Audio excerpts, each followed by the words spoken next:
Alors vous êtes effectivement un passionné de foot. Aujourd'hui vous supportez, comme tout le monde, on va dire, le Paris Saint-Germain. C'est un cadeau de les voir jouer. C'est un jouet d'enfant.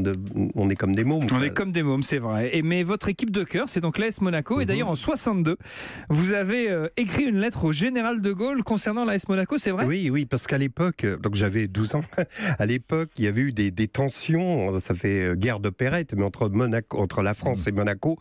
Et la France a décidé de barrer la frontière, c'est-à-dire la corniche, tu vois. Il faisait du chantage, de Gaulle. Espèce voilà, et Monaco menaçait d'aller jouer en Italie. Ah oui. Et donc moi c'était mon équipe de cœur, tout simplement parce qu'à l'époque il y avait deux équipes phares pour les membres de la région parisienne, c'était Paris et le Racing et Reims, et puis il y avait cette équipe qui se baladait au milieu.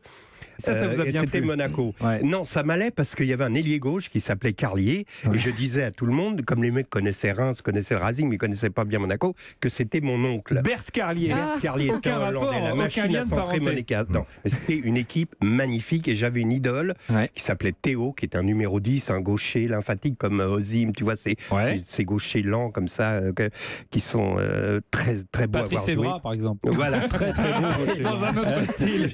Ça fait court. Et donc, je me suis pris de passion au point que les mecs au collège m'appelaient Monaco. Les gars qui n'étaient pas dans ma classe, qui connaissaient pas mon nom, m'appelaient Monaco. Vous étiez identifié comme le supporter de la SM. Et cette année-là, ils ont fait le doublé, et je vous raconterai après. Et donc, De Gaulle, j'ai écrit une lettre au général de Gaulle en lui demandant Il t'a répondu ? Non, il m'a pas répondu. Quel connard. Mais tu vois, il a attrapé un ballon un jour. Il y a une photo très célèbre, on le voit en finale de coupe. Lyon-Sochaux, 67. Lyon-Sochaux, attraper un ballon incroyable. Et dégagé. Cela dit, Roger Rocher, mais il n'avait pas 12 ans, a écrit une lettre à la reine d'Angleterre pour lui souhaiter un bon anniversaire. D'accord. Mais on l'avait perdu là. Ouais, ça fait partie de l'histoire. Non, mais c'est vrai, le légendaire président de la Saint-Étienne, qui est un peu dans l'euphorie des victoires, Saint-Étienne un peu connu, il avait souhaité joyeux anniversaire à la reine d'Angleterre. Je ne sais pas si elle a répondu. En tout cas, vous aviez demandé au général de Gaulle que Monaco ne disparaisse pas du championnat de France, et il vous a toujours pas répondu.